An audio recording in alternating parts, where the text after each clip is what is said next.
In our hundreds, in our millions. We are all Palestinians. In our hundreds, in our millions. We are all Palestinians. 1, 2, 3, 4. Occupation no more. 5, 6, 7, 8. Israel is a terrorist state. 1, 2, 3, 4. Occupation no more. 5, 6, 7, 8. Israel is a terrorist state. The people united. Will never be defeated. The people united will never be defeated. The people united. Will never be defeated. What do we want? Justice. When do we want it? Now. What do we want? Justice. When do we want it? Now. What do we want? Justice. When do we want it? Now. What do we want? Justice. When do we want it? Now. We want freedom. What do we want? Freedom. When do we want it? Now. What do we want? Freedom. When do we want it? Now. What do we want? Freedom. When do we want it? Now. Free, free, Palestine. free, free, Palestine. free, free. Palestine. From the river to the sea. Palestine will be free. From the river to the sea. Palestine will be free. From the river to the sea. Palestine will be free. Assalamu alaikum wa rahmatullahi wa barakatuh. Peace be with all of you. Firstly, I just want to say thank you to everyone that has come out today.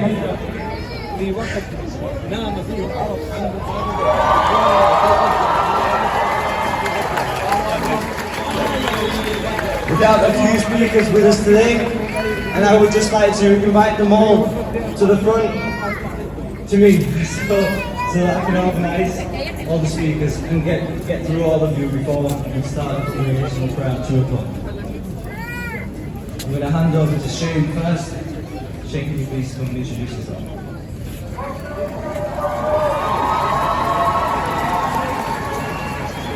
Hello everyone. It's excellent to see such a crowd here today. My name is Shane Campbell and I am talking to you here as a member of an Irish political party named IRIG.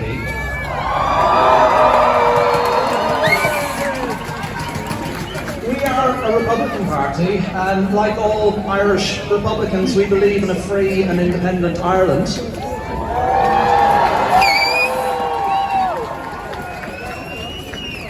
We oppose the continued occupation of the northeastern part of our country, and we will never forget our long experience of oppression, occupation, brutality, and genocide. Because of all of this, Irish Republicans have long felt a sense of comradeship with the Palestinian people and the Palestinian cause.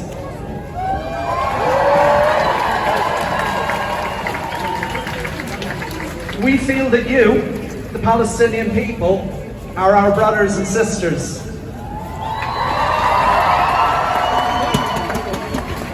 And we will support you for as long as it takes. Because what we were talking about here is one struggle. Whether it is in Palestine or Ireland, South Africa, or wherever you may point towards, it is one struggle against occupation, apartheid, brutality and domination. It's one struggle for the right of people to their nationhood, their own sovereignty and their own peace and freedom. Palestine will never stand alone.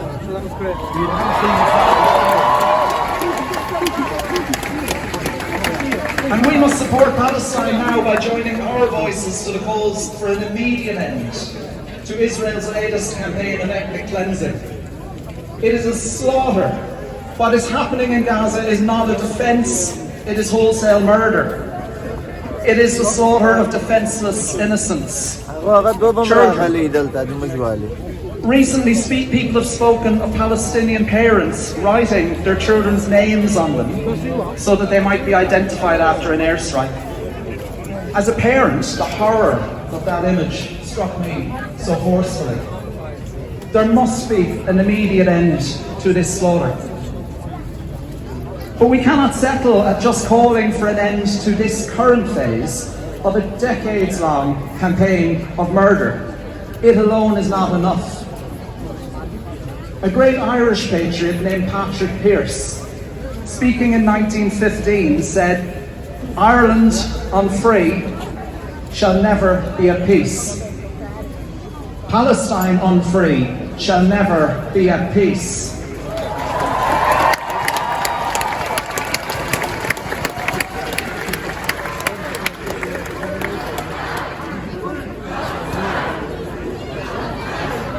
For so long as the Palestinian people are denied their right to freedom and nationhood, these awful scenes of brutality will continue to happen. Many of us here today have probably been in similar events in the past, and it gives me great pride to speak with you all today, and it's an honour to meet with you and to get to know you, but I'm sick of attending these events, and I don't want to be here again in 6 months or a year or 2 years. It's time for a permanent settlement, and that permanent settlement is a free Palestine.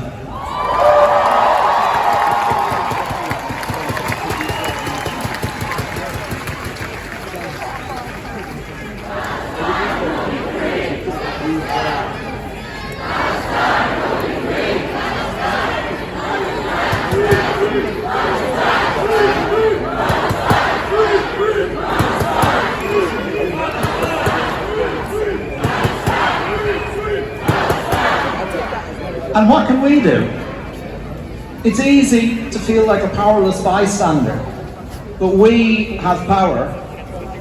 In 1984, a small group of Irish shop workers in one shop refused to handle South African produce. They were suspended and a strike began. By 1987, their simple action had resulted in the government banning the import of South African goods. So we have power. We must support the BDS movement. We must boycott Israeli goods and those companies who have supported genocide and ethnic cleansing. We have power. To quote another great Irish patriot, Bobby Sands, everyone, Republican or otherwise, has their own particular part to play. No part is too great or too small. And Bobby Sands didn't just leave us these words, he left us a great legacy. And he also left us a vision of hope for the future when he said, "Chuckig our law. Our day will come." And our day will come. The Palestinians' day will come.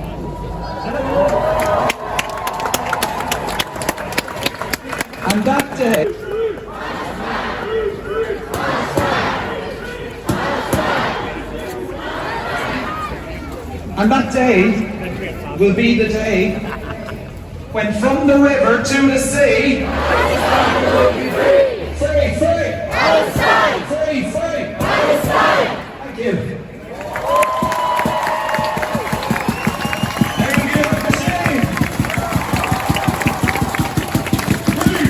Palestine.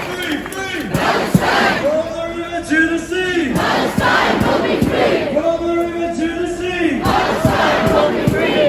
From the river to the sea. Palestine will be free. In our hundreds and in our millions.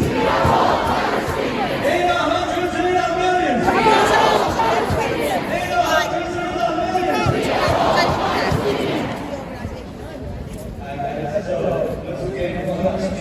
He's a local priest. I'm going to let him introduce himself. He's going to start his speech now, so everyone please listen up.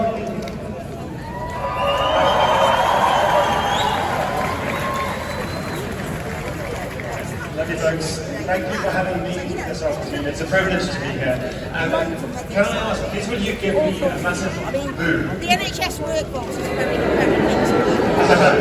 Because I am South African, and you brought it up, lovely man. I am South African in the white brothers and mothers and grandmothers and grandmothers, with the Britons here.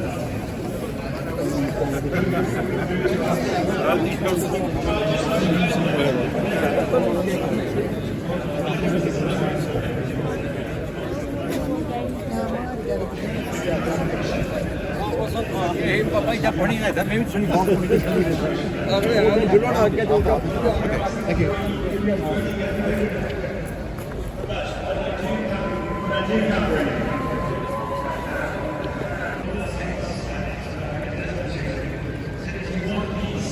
Can't just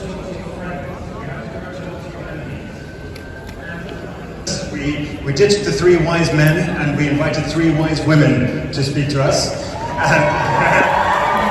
And they were, one of them was a Muslim, one of them was a Jew, one of them was a Christian. And here's what Khanis, the marvelous Muslim, said from the Prophet Muhammad: "O God, you are peace. From you comes peace, and to you returns peace. Revive us with the salutation of peace, and lead us to your abode of peace." Doesn't that sound like a wonderful thing?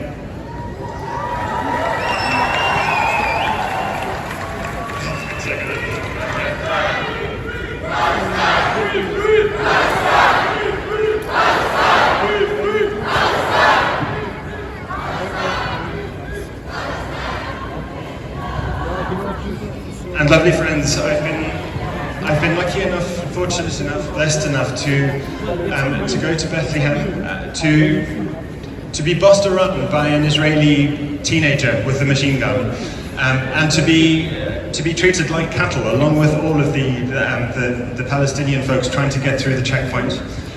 I've also been blessed to go to Auschwitz and to see the place where systematically, in living memory, somebody tried to exterminate the Jewish people. And last Friday I went to Sinai Synagogue and to Makkah Mosque to say prayers with Muslims and with Jews. And can I just be the voice of our Jewish friends for a moment, who are absolutely terrified. At the moment, they're praying at Sinai Synagogue this last weekend. They prayed for my cousin, who has been kidnapped, my grandmother, who was killed. And I guess the divine thing in all of this is to recognize somebody else's pain, not to let our own pain and fear blind us to the fact that somebody else is hurting also. And let the conversation about peace and justice and love be a bigger conversation than just us and them, and maybe realizing that there's just one big us on this planet.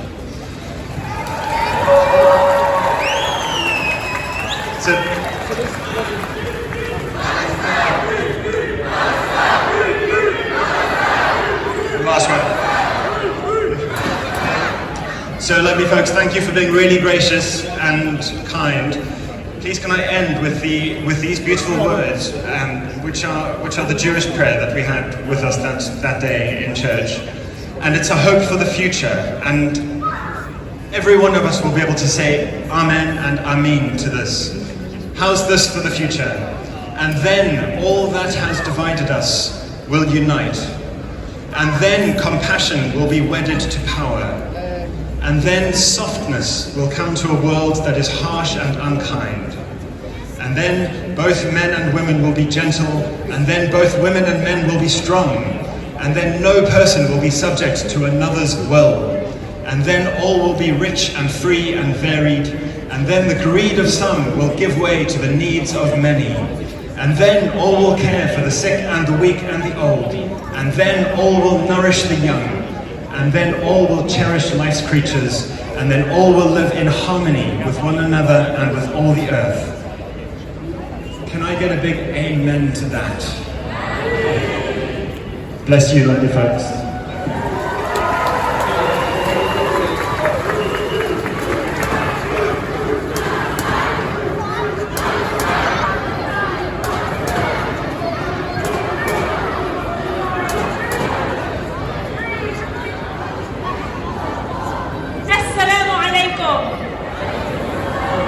Peace be with you.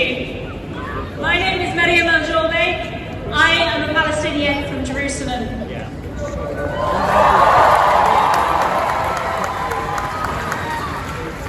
But I'd like us all to take a moment. When I wish peace upon you, we need to remember that for Palestinians in Gaza right now, there is no peace. How can there be without justice? As of yesterday, 7,326 Palestinians have been murdered in Gaza alone. 3,000 of them are children. 57 are UN employees, 32 are journalists, and at least 28 are healthcare workers. And there are still hundreds, if not thousands, buried under the rubble.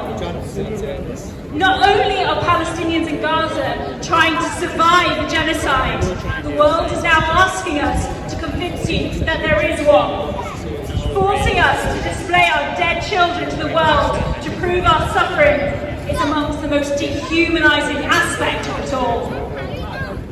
Last night was the darkest night yet in Gaza, cut off completely from the outside world as the Israeli army has unleashed its most deadly bombardment to date, taking out all methods of communications. Families cannot check in with loved ones, ambulances can't be called, rescue workers don't know where to go, and local journalists can't document the atrocities that are currently taking place. Israel has dropped the equivalent of a nuclear bomb on 2.2 million besieged Palestinians. There is no food, no water, no fuel. Those that are fortunate enough are being buried in mass graves. I cannot imagine the smell of the decaying bodies under the rubble. And where is our government in all of this?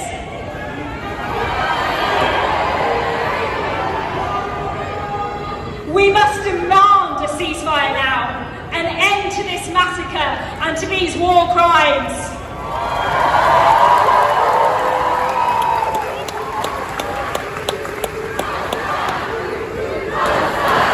Unfortunately, this is not news for us Palestinians, as what is happening now is part of the settler, colonial, apartheid regime, which has been backed by our governments.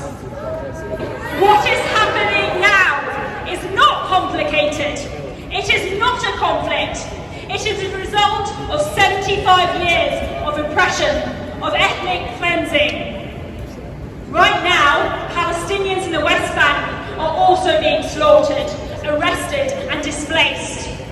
I have friends who have been sent death threats from right-wing Israeli settlers for speaking out. But that should not stop us from demanding an end to this bloodshed and from sharing their stories.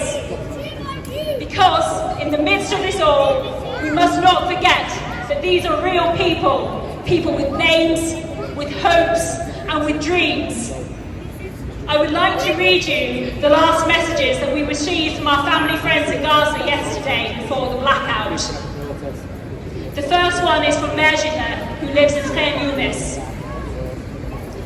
Yumna and Zined and all our loved ones are sending their love. We are strong and good. It is horror here, but we found ways to be steadfast. Shame on the UN, shame on colonial governments, shame on all the cowards that are debating the balance of justice. Do not worry about us. The best thing right now is social networking. This was followed by a photo from the garden of a single lemon tree in the midst of the rubble of the destruction. The next message is from Nolas, another family friend who's had to flee 5 times with her family. She has already lost her son and many others. This is what she had to say. No sleep yesterday. My sister's grandchild and her daughter-in-law are martyred, and 3 children have been injured. I stayed with the children who are still alive in Al-Nasser hospital. The situation is more than awful. I watched as the nurse placed my sister's grandchild's head on a garbage basket to be able to stitch his injuries so as not to put his head on the floor. At that moment, I felt so helpless, both as an aid worker, but also as a human. Wael al-Dahdour, who was reporting for Al Jazeera, when an airstrike killed his wife, daughter, son and grandson, said something that will always stay with me as he donned his press vest the following day to report on the horrors taking place. He said, "These are the tears of humanity, not tears of death, not tears of defeat or cowardice. Right now, Gaza does not need your tears. She needs your voice. It is more powerful than ever." We must stand up against the Israeli colonial apartheid regime that is committing the most unspeakable genocide. Before it is too late.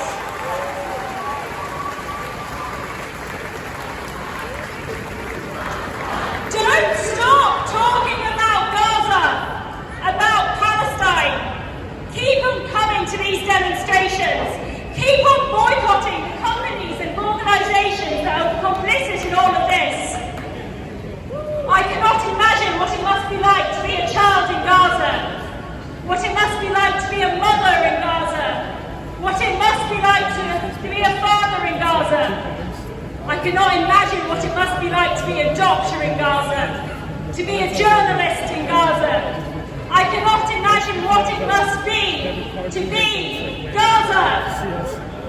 Free! Free!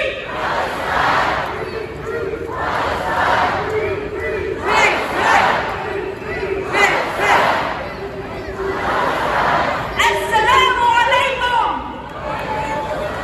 And thank you!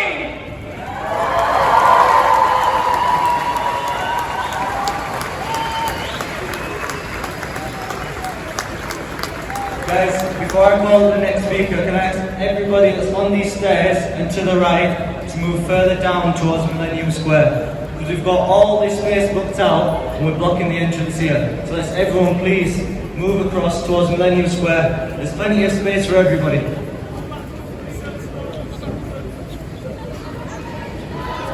Free, free! Free, free! From the river to the sea! From the river to the sea! From the river to the sea! 1, 2, 3, 4! 5, 6, 7, 8!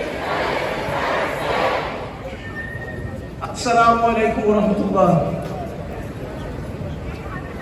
So like many people here who probably didn't sleep last night, thinking of all the bombs that were striking Gaza, thinking of all those homes that were being destroyed, all those children that were losing their lives. See, I was thinking of what I'm going to come and say to you, what I'm going to share some words of comfort, but I've got none. I really have nothing to say apart from shame on this country, shame on the Western governments who've allowed this to happen.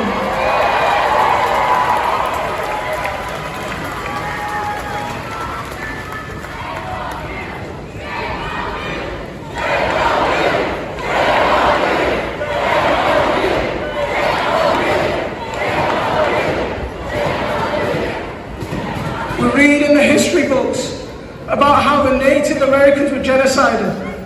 We read in the history books how the Aboriginals were genocided. We read in the history books how the Indian subcontinent was colonialized. When are we going to realize the situation that's happening in Palestine? When are we going to realize? Is it when these people are confined to the annals of history, put in a museum like the one behind me? Is that when we're going to realize, when it's too late? Right now these people are dying.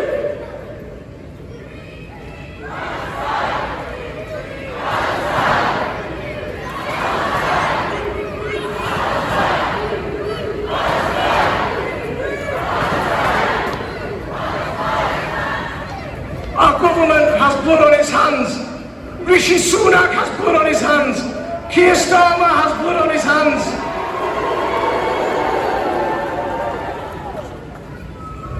These politicians that want our votes, the only way they're going to vote, they're going to get our votes is if they stand with us.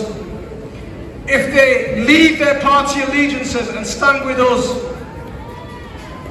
The only way these corporations are going to get our money. Look, there's 3 million Muslims in this country, not to mention all the allies. Look how much spending power we have. We take away our money from Starbucks. We take away our money from McDonald's. We take away our money from these bloodthirsty corporations. They will listen. They might not care about us, but they're going to care about whether they get into office next time. They're going to care about the bottom line. Our blood is not precious to them, but their profits are. Hit them where it hurts.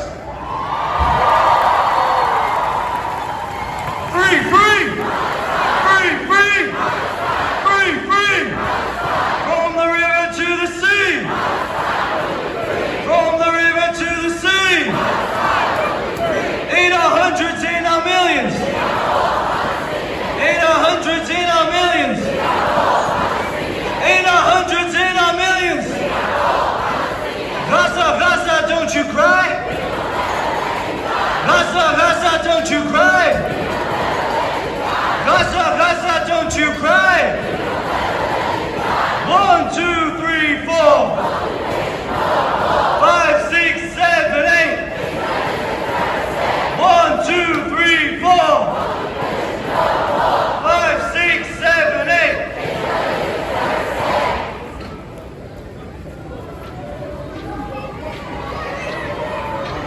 Guys, we've got some Labour councillors here. We're going to invite one of them up. Just one. So which one of you wants to come and do a speech?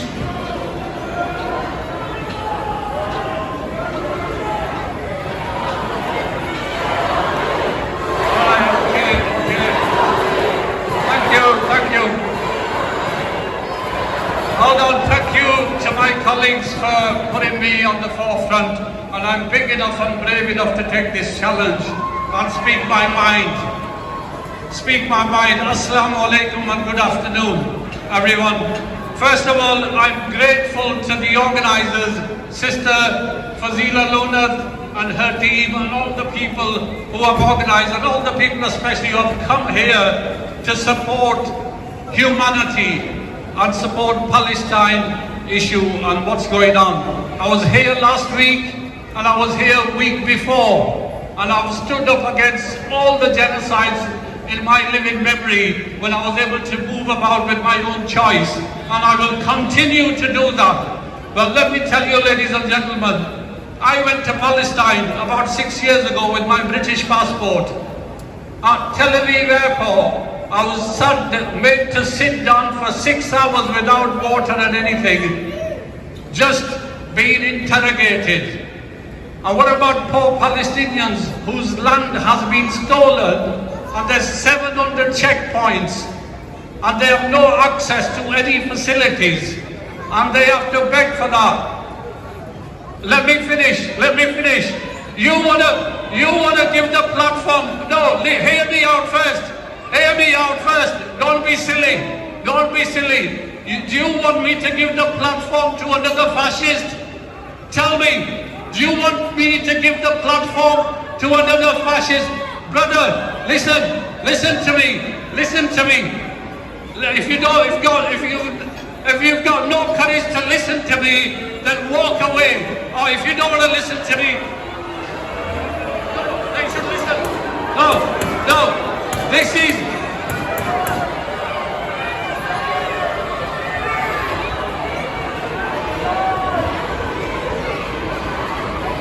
Let's remember our focus, guys. Free!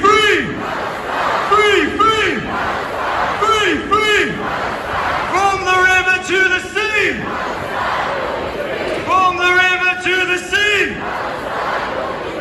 Guys, can I ask you all to step back, please?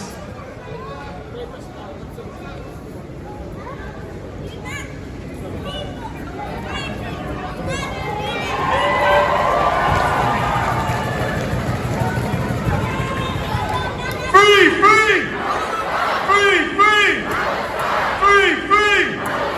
1, 2, 3, 4, 5, 6, 7, 8. 1, 2, 3, 4, 5, 6, 7, 8.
I would like to say thank you for letting me speak. I've spoken at the last few demos, but I'm sure there are people here today who don't know me. So, my name is Kate Mayer. I'm a Jewish member of the Socialist Workers' Party. And I want to say very clearly what my stance is. My stance is that Israel is a racist, apartheid, colonial state, and they do not represent me, not in my name.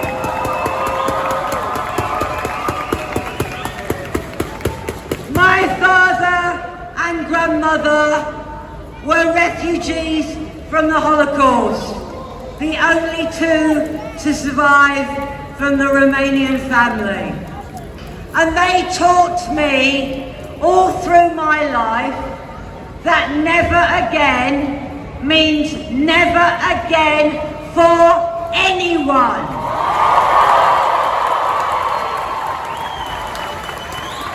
Now, I thought quite hard before I spoke today, because I think so many of us have been crying all week. I mean, genocide in darkness is still genocide. And we can see it happening in front of us. The Al Jazeera reporter whose family were killed while he was reporting live on air. The babies in incubators with no electricity.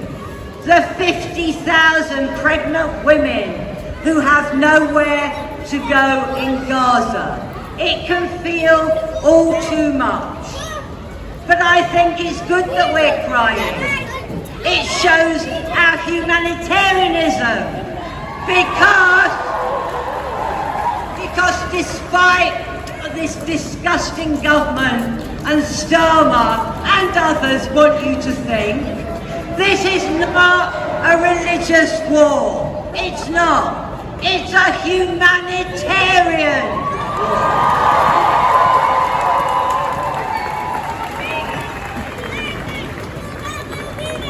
And there are not two equal sides.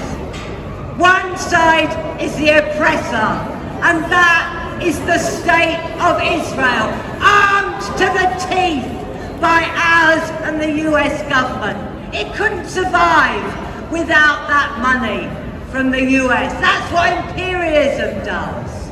And our leaders, there's no sign of humanity from them, is there? They talk about a pause where children can be fed and then bombed. In the real world, amongst ordinary working class people, we want a ceasefire. But we want more than that, because a ceasefire is not enough on its own. We want an end to occupation.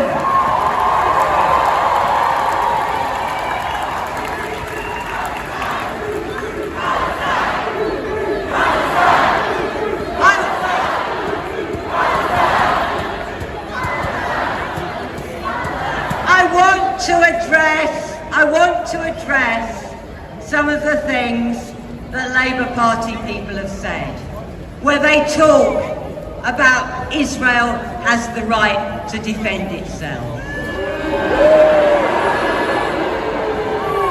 And I had a look at the Jerusalem Post.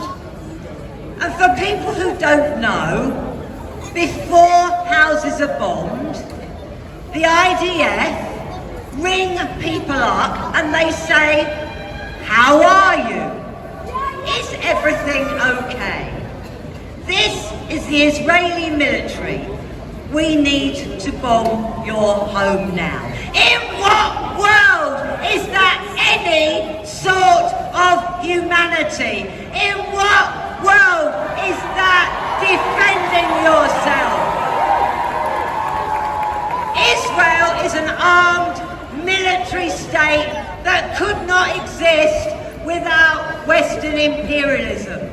And we want our governments to stop arming Israel. Instead, they're busy stoking racism. And they're not the only ones. Every time Starmer opens his mouth, he creates more Islamophobia. Absolutely disgraceful. And we are not having it. The anti-racist movement in this country has defeated Nazis who come out on the streets with a united front every single time. And we will not be divided over Palestine.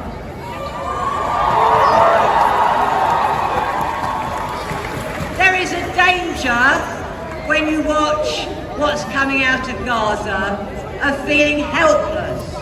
But we're not helpless. A new group called Workers for Palestine blockaded the Elbit factory in Kent.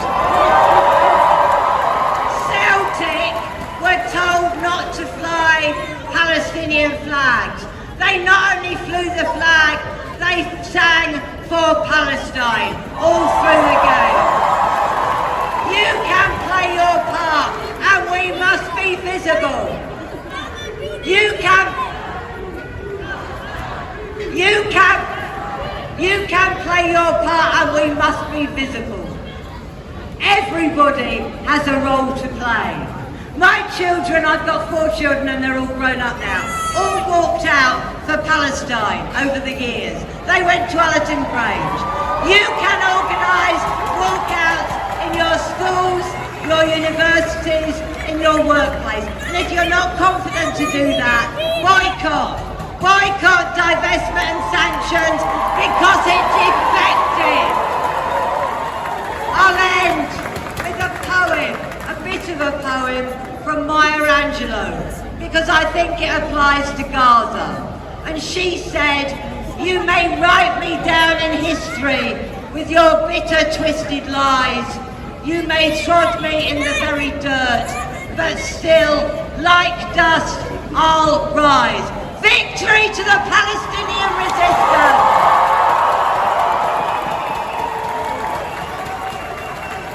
Free, free! Free, free! Free, free! From the river to the sea! From the river to the sea! From the river to the sea! Before we start our next speech, I just want to let you all know that we've got a brother at the back on his own at the moment who is setting up the mats for namaz. So if anybody is able to go and help him, then please do. Go to the back and help him set up the rows for namaz, please, because we will be starting at 2 o'clock, inshallah.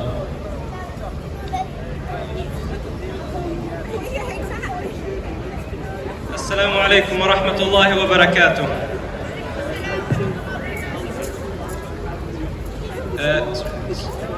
My name is Fawzi Tabbar. I'm an 18-year-old who was born in Gaza. My whole family lives in Gaza, mother's side and father's side. Over the last 3 weeks, many members of my family have been martyred.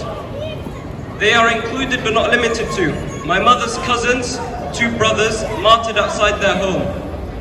My father's cousin, her husband, her children, and her parents-in-law, all martyred in their homes at the same time. May Allah have mercy upon their souls and grant them martyrdom. As of this moment, Israel has committed hundreds of crimes against humanity. The cutting of water, food, and fuel since the start of the war. According to narratives of what my own aunt says, they are resorting to eating what we would classify as inedible food in order to survive. For example, rotten pomegranates, expired pasta and expired biscuits are just some of the examples of what they eat to survive. My cousins, ranging in ages between 3 and 10, have had nothing for the last couple of days apart from some boiled pasta in small quantities. And this is what we heard about a week ago. Allah alam what they're eating now. In terms of water, there is no water. Members of each family have to courageously embark to the outside, sometimes traveling hours by foot in order to reach the few remaining water stations in Gaza. Hospitals are no longer able to keep up. Pregnant women are having to give birth in hospital corridors. The injured are only treated in extreme serious cases due to the lack of medical equipment and fuel. This means those who may have missing limbs due to the relentless bombings are not treated. They are made to suffer. Can you imagine the pain that tens of thousands must be in right now? On the topic of hospitals, the constant bombings of them in places of worship such as mosques and one of the oldest churches in the world in Gaza, the Church of Saint Porphyrius, highlights just how violent and inhumane Israel is. They try to fool us by saying they are the most moral army in the world. Or is this what we call moral? Is this an action that we can accept? Is this something they want us to turn a blind eye to? And just yesterday, all internet and telecommunication services were cut off from Gaza. We can no longer call our families. We can no longer check on them. We can no longer see how they are doing, who is injured, who has been martyred, who's been killed, whose house was destroyed, or who's had to evacuate. Israel wants to prevent any images and videos from going out of Gaza and reaching the world, so they can commit their crimes undetected. They are planning crimes so unimaginable that they have resorted to completely restricting even the simplest of texts from leaving Gaza. They can try to silence our families in Gaza, but they can never silence the voice of the Palestinians around the world. For as long as there is Palestinian blood running in our veins, we will never stop sharing to the world the crimes committed by Israel and the inhumane conditions that Palestinians, especially in Gaza, live in. So we must continue to do what we do. Speak out, protest, boycott and resist. For we are weak, divided, but undefeatable as one. Wassalamu alaikum wa rahmatullahi wa barakatuh.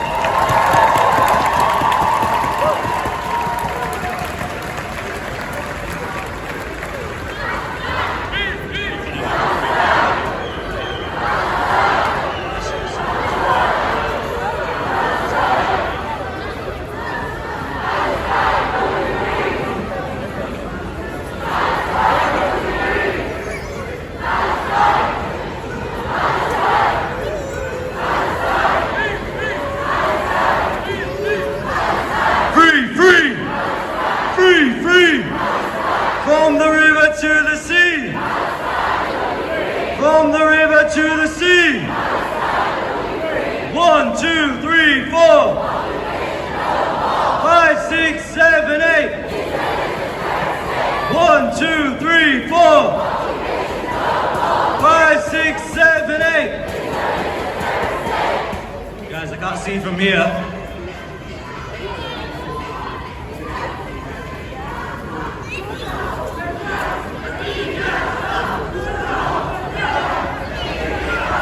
بالروح بالدم بالروح بالدم بالروح بالدم بالروح بالدم Gaza, Gaza, don't you cry.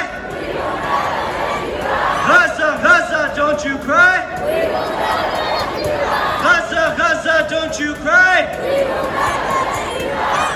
Guys, it's now 2 o'clock, so can all brothers head towards that side so we can start prayers.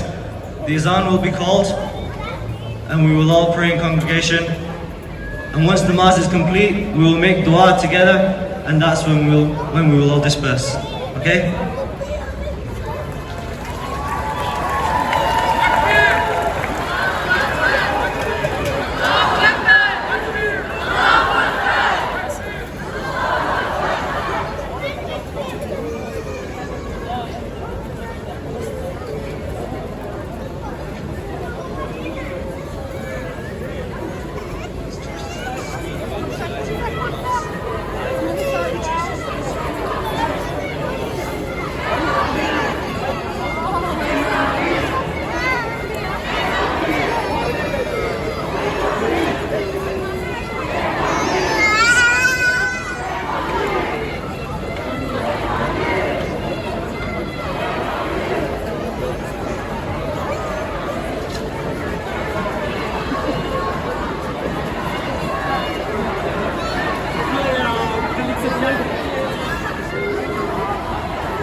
Guys, are we all set up down there for namaz?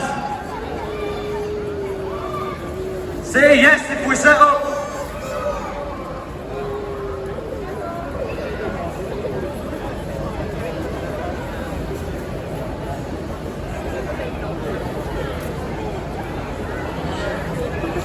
Guys, while the brothers are praying, we've got two Palestinian sisters that are going to be doing a speech here as well. So if you want to stick around for them two speeches, you can stay on this side. If you want to pray, head over to that side.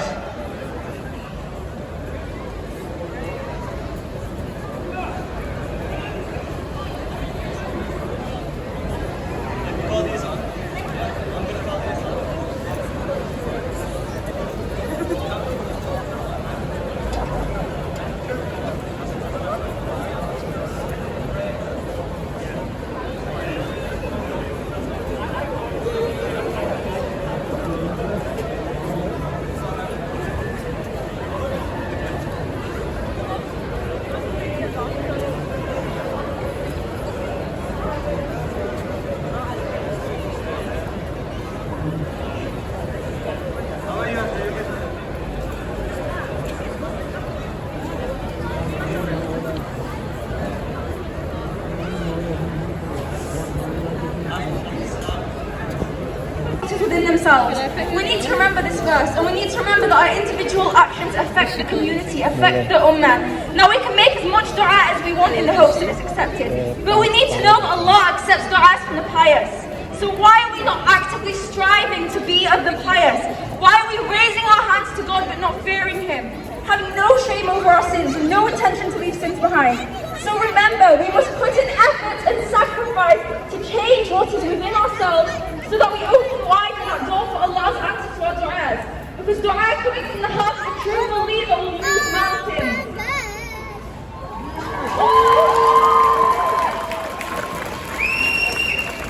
A final reminder, the situation is at utmost urgency right now. We must stop this. The world wants to silence us, and the second we go silent, the oppressed becomes one. The second we stop speaking about the apartheid, the oppressors have won. So please don't stop fighting for this cause. We won't stop protesting and speaking with the ceasefire is reached. We will keep protesting until Palestine is free!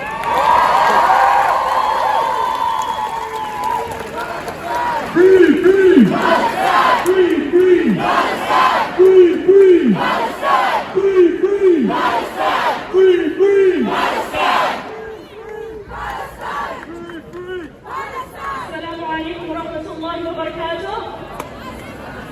My name is Hassan.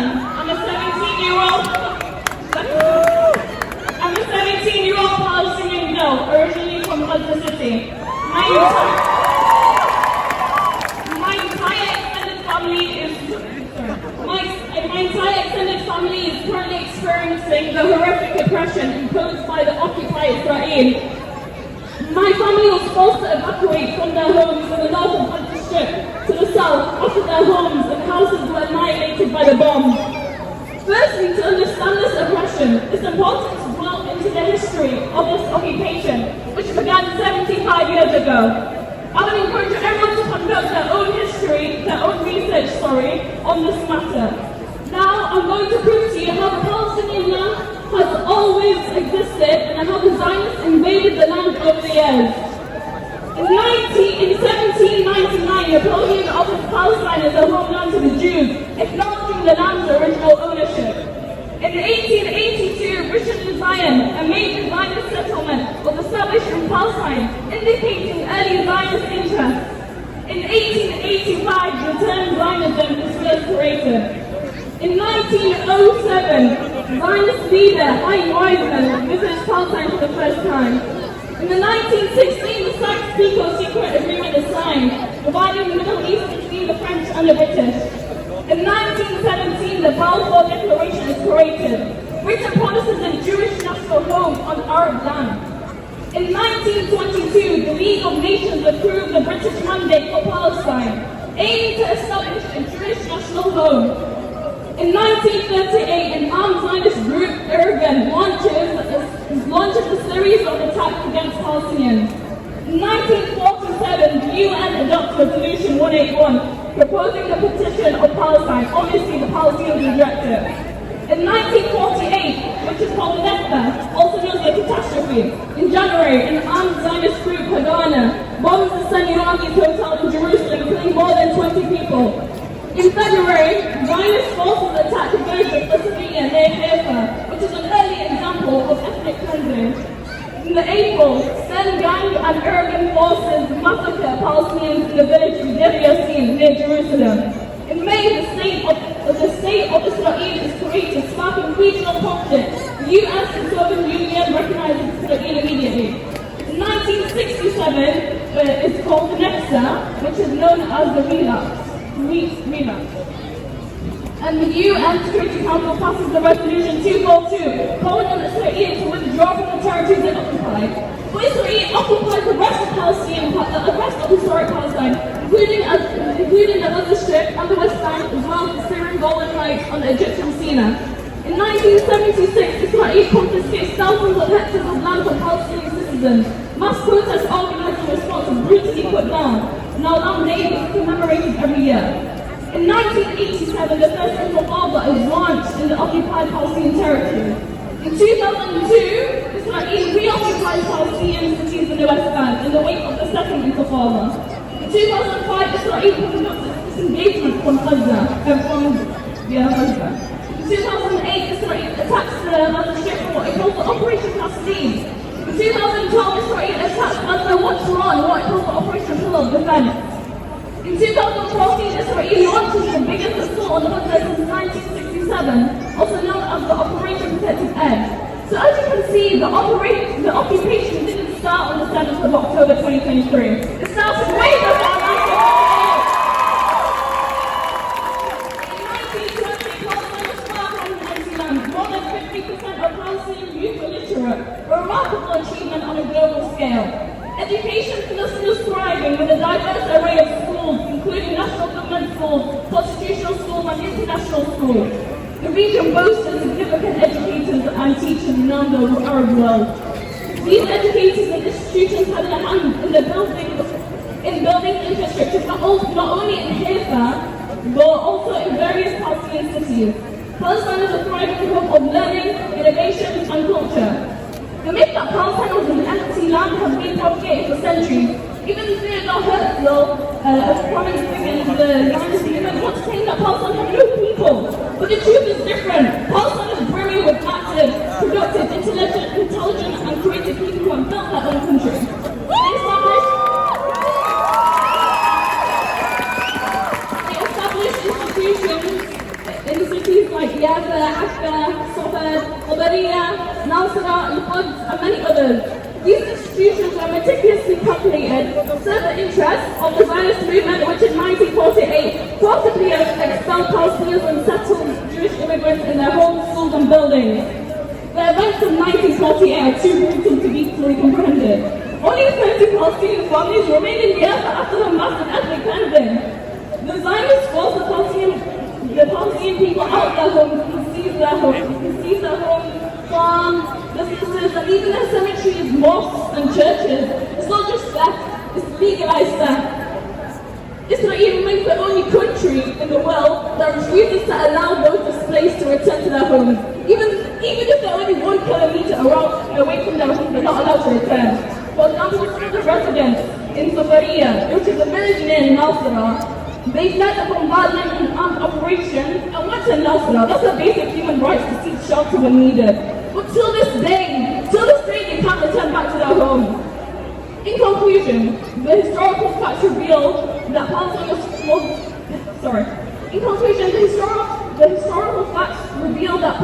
far from empty, and the people have built a thriving society. It is a land with rich history, a vibrant culture, and resilient people who have rightfully claimed to their homeland. It is only through acknowledging this history that we can move towards a just and lasting solution in the region. This shows that the native Palestinians from early history till now have not given up. Even if all the Palestinians died, the last remaining Palestinian would still resist to get their land back. Thank you.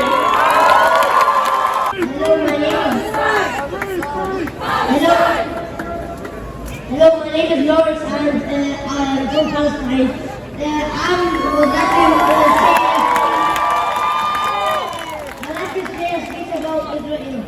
Israel has cut off all communication from the outside world and are bombing more hospitals than usual. Journalists and civilians can't be reached, as I said, since Israel has cut off all communication.